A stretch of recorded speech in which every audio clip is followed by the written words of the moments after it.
Bismillahirrahmanirrahim. Assalamualaikum warahmatullahi wabarakatuh. Waalaikumsalam warahmatullahi wabarakatuh.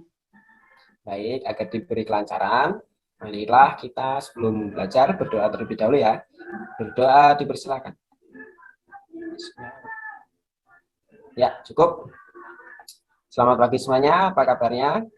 Pagi Pak, baik. Alhamdulillah, semoga kita senantiasa dalam keadaan sehat walafiat ya. Tetap jaga kesehatan karena sekarang ini pandemi semakin menjadi-jadi dan tetap semangat dalam belajar. Ya, sebelum memulai pelajaran, Bapak akan mengabsen terlebih dahulu. Budi, apa Budi hadir? Kenapa Budi tidak masuk ini? Sakit Pak, sakit. Waduh, sakit apa ya? Kira-kira tahu tidak ya? Saya tidak tahu Pak.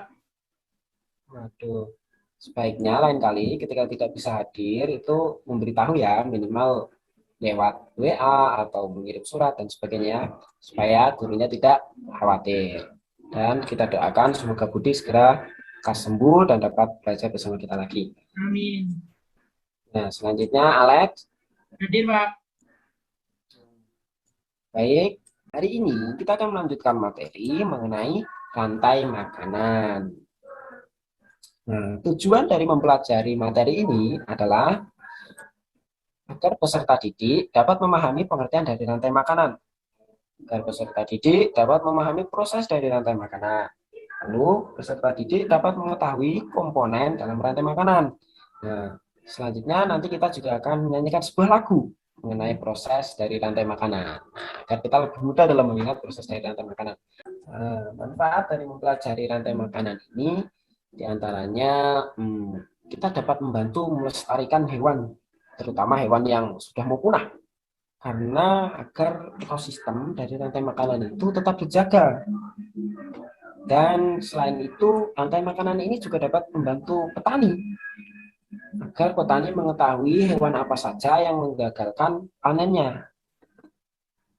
Karena dengan mempelajari rantai makanan, kita akan mengetahui hewan jenis herbivora, pemakan tumbuhan, hewan karnivora, pemakan daging, dan hewan omnivora, pemakan segala. Baik, untuk lebih mudah dalam belajar, Bapak akan membagikan layar PowerPoint terlebih dahulu. Baik, kita akan masuk ke pengertiannya terlebih dahulu ya, pengertian dari rantai makanan. Apa sih yang dimaksud dengan rantai makanan? Rantai makanan adalah serangkaian proses makan dan dimakan antara makhluk hidup berdasarkan urutan tertentu yang terdapat produsen, konsumen, dan pengurai untuk kelangsungan hidup. Jadi intinya rantai makanan ini adalah serangkaian proses makan dan dimakan. Nah, dalam rantai makanan ini juga nanti terdapat komponen-komponen yang memiliki perannya masing-masing. Komponennya itu ada produsen, konsumen, dan pengurai. Selanjutnya kita akan membahas mengenai proses dari rantai makanan. Proses rantai makanan adalah proses makan dan dimakan. Dalam rantai makanan ini berlangsung secara terus-menerus dengan perannya masing-masing, seperti produsen, konsumen, dan pengurai. Apa sih yang dimaksud dengan produsen? Produsen ini adalah organisme atau makhluk hidup yang mampu membuat makanannya sendiri. Contohnya adalah tumbuhan hijau, alga, dan lumut. Produsen tidak bergantung pada ketersediaan makanan. Kenapa? Karena mereka membuat makanannya sendiri dengan cara fotosintesis. Jadi intinya produsen itu adalah makhluk hidup yang tidak bergantung dengan makhluk hidup yang lain. Mereka dapat menghasilkan makanannya sendiri. Nah, cara menghasilkan makanannya dengan proses fotosintesis. Nah, makhluk hidup yang dapat menghasilkan makanannya sendiri yaitu adalah tumbuhan.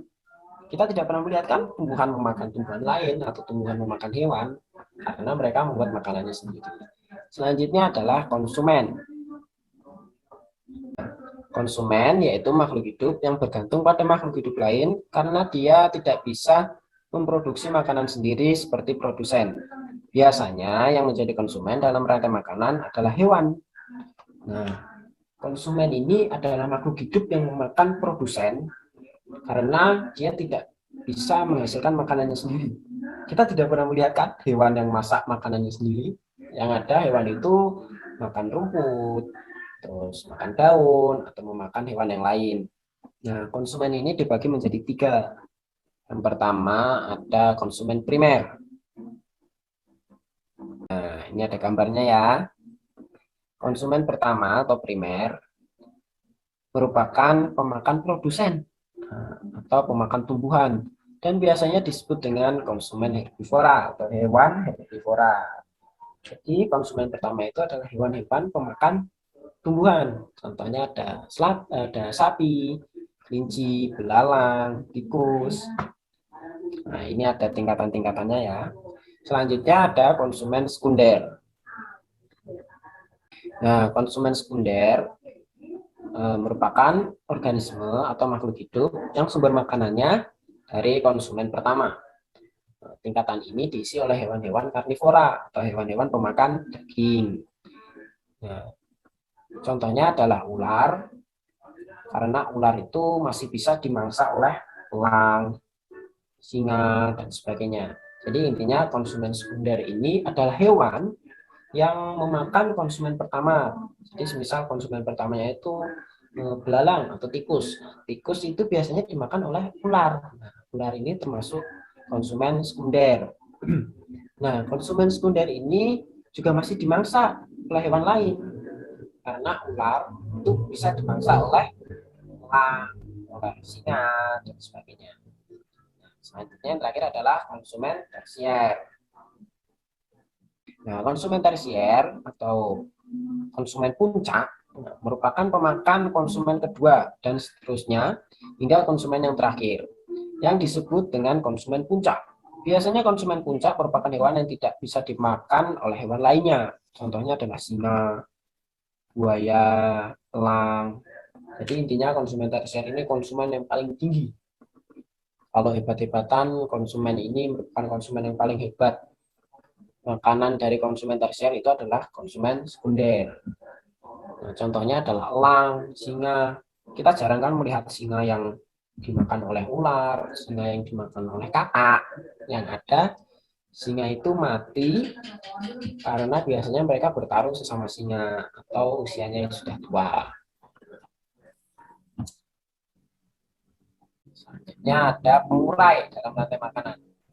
Pengurai ini adalah organisme atau makhluk hidup yang terakhir dalam rantai makanan. Pengurai mengurai bangkai atau tumbuhan yang sudah mati, lalu mengembalikan nutrisinya ke dalam tanah yang akan digunakan tanaman untuk berfotosintesis. Disinilah siklus dari rantai makanan dimulai lagi. Nah, pengurai ini terdiri dari jamur dan bakteri. Jadi pengurai ini ketika ada bangkai dari hewan semisal singa atau elang yang sudah mati, mereka kan otomatis bangkainya ada di tanah tuh. Nah, pengurai ini, bakteri dan jamur itu mengambil nutrisi dari bangkai-bangkai itu dan dimasukkan lagi ke dalam tanah. Nutrisi yang ada di dalam tanah itu akan dimanfaatkan oleh tumbuhan nantinya dalam menghasilkan makanan. Jadi siklusnya seperti itu terus. Tumbuhan dimakan oleh konsumen pertama dimakan oleh konsumen kedua dimakan oleh konsumen ketiga. Nah, konsumen ketiga nanti nggak ada yang makan karena saking kuatnya ya. Jadi mereka akan lambat laun akan mati. Nah, ketika mati bangkainya nanti akan diurai oleh pengurai yang terdiri dari bakteri dan jamur. Baik, selanjutnya. Nah, selanjutnya kita akan mengetahui contoh dari rantai makanan. Nah, ini contoh rantai makanan yang ada di sawah ya. Yaitu ada padi dimakan oleh tikus, tikus dimakan oleh ular, ular dimakan elang, elang mati lalu diurai oleh bakteri. Nah, selanjutnya Bapak ada video nih biar kita lebih jelas tentang proses rantai makanan. Rantai makanan pada suatu ekosistem. Hai teman-teman Smart Point, ayo kita kenali rantai makanan pada suatu ekosistem. Rantai makanan merupakan perjalanan memakan dan dimakan dengan urutan tertentu antar makhluk hidup. Contohnya pada ekosistem sawah. Padi dimakan tikus, tikus dimakan ular, ular dimakan burung elang. Selanjutnya, burung elang yang mati akan diuraikan dimakan oleh makhluk hidup pengurai dan bercampur dengan tanah. Urutan rantai makanan akan berjalan seimbang dan lancar jika seluruh komponen tersebut ada. Sudah tahu kan rantai makanan ekosistem? Sampai jumpa. Nah, itu tadi video tentang proses dari rantai makanan yang ada di sawah ya. Nah, selanjutnya kita akan bernyanyi bersama-sama agar lebih mudah dalam mengingat. Nah, di sini ada lirik lagu. Jadi Bapak nyanyikan terlebih dahulu, anak-anak silahkan menyimak. Setelah itu kita nyanyi bersama-sama ya. Jadi lagunya seperti ini. Mana di mana padi-padi saya, padi-padi saya dimakan sama tikus. Mana di mana tikus-tikus itu, tikus-tikus itu dimakan oleh ular. Ular dimakan elang, elangnya sudah mati, menjadi pupuk bagi tanaman padi. Ular dimakan elang, elangnya sudah mati, rantai makanan, ayo dipelajari. Saya kira gimana? Sudah familiar belum dengan lagunya? Ini sering loh kita ingat. Kita coba ya, nyanyi bersama-sama ya. Yuk, 1, 2, 3.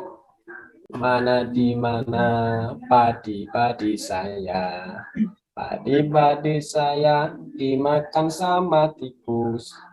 Mana di mana tikus-tikus itu, tikus-tikus itu dimakan oleh ular.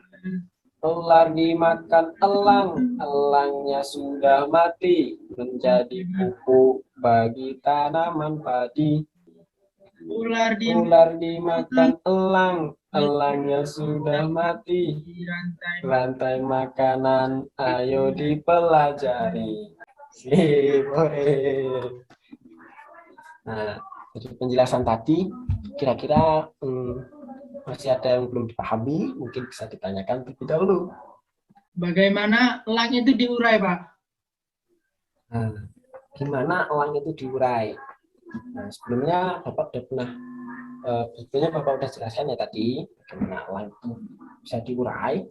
Jadi, elang ini kan konsumen tersier, konsumen puncak. Nah, itu tidak ada hewan lain yang dapat memakan elang.